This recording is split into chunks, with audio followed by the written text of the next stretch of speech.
Deməli belə, bu videonu Qurban Bayramı günü paylaşdığım videonun izahı olaraq çəkirəm. Ki, əslində məcbur da deyirəm. Amma ürəyimdən keçdi. Dedim, qoy çəkim paylaşım. O ürəyinizin negativini burada biraz yazasınız.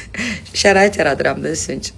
Deməli, Qurban Bayramı günü mən dostum, ölkəmizin ən sayılıb seçilən sənətkarlarından biri olan Balaban ifaçısı Nicat Masimovla bərabər bir video hazırladıq. Ki, Qurban Bayramı günü əslində mənim üçün heyvan qətliamı günüdür. Biz bunu ailəlicə qeyd eləmirik. Birincisi, müqəddəs kitabda da bu haqda Qurban Bayramı deyə bir şey yoxdur. Bunu bilməyənlər heç olmasa ən azından Google-da vurun, maraqlanın. Bu bir. İkincisi, mən dinə qarşı deyirəm. Bunu hamı bilir. Mənim dindar dostlarım da çoxdur, həddindən ziyadə. Sadəcə olaraq heç olmasa dininiz sizə nə buyurursa, ona əməl eləyin. O ki, qaldı kommentariyalarda yazmışsınız ki, bir dənə Qurban Bayramı günü ət yemirsən, bəs başqa günlər. Əzizlər, mən danışdığımla əməllərim məni tanıyanlar bilir ki, üst-üstədir. Mən əgər heyvan kəsməyə qarşı bir video çəkirəmsə, demək ki, həyatda da vegetarianım. Mən ümumiyyətlə ət yemirəm. Düşünürəm ki, ət yeyənləri də təbii ki, qınamıram. Mənim ən yaxınlarım, ən əzizlərim, ən gözəl insanlar var ki, çevrəmdə, ətrafımda ki, onlar ət yeməyi sevirlər. Və bir-birimizin əqidəmizə qarışmırıq.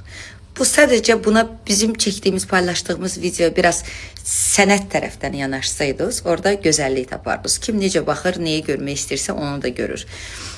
Bu videonu çəkmişəmsə, demək ki, mən 3 ildən artıqdır vegetarianam. Mən ət məhsullarını yemirəm və düşünürəm ki, insan mədəsi bir gözü olan, sinir sistemi olan canlını incitmədən də insan mədəsi doya bilər.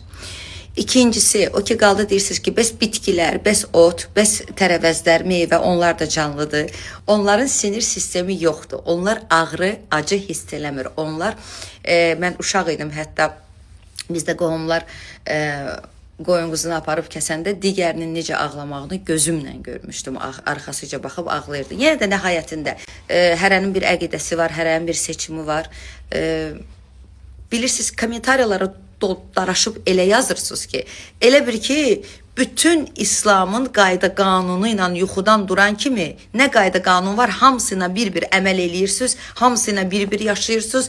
Bir dənə bu qurban məsələsində görürsünüz, mən bütün işləri körradım da. Yəni, bu dərəcədə də eləməyin də, vallahi. Özünüzə arada bir kənardan, öz adınızdan, familiyavızdan, peşəvizdən, geyimimizdən, libasınızdan, riyavızdan çıxın. Kənardan bir özünüzə baxın da, arada heç olmasa. Bir dənə bu qurbana qarşı çıxmağımdırsa, görün, siz gündəlik həyatınızda elədiyiniz hərəkətlə, danışıqla, ado kommentariya yazmaqla nə qədər dininizə qarşı çıxırsınız. Ən birinci istədiyiniz heç kimin əqidəsini yargılamamağı öyrədir. Birinci bundan başlayın.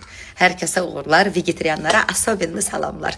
Bir də ət yeyən insanlar ki var ki, misal üçün çevrəmdə deyir ki, mən bilirəm müqəddəs kitabda Qurban Bayramı adında bir şey yazılmayıb. Mən bilirəm Allahın belə bir əmri yoxdur. Ayə də var, orada yazılır ki, kəsdiyiniz heyvanların nə əti, nə qanı, nə də savabı gedib Allaha çatmır. Yaxşı, bu ayəni neyniyək biz? O insanlar ki var ki, deyir ki, sadəcə mən ət yeməyi sevirəm. Bax, o insanlar başımın tacıdır. Düz olun, riyadan uzaq olun. Sağ olun.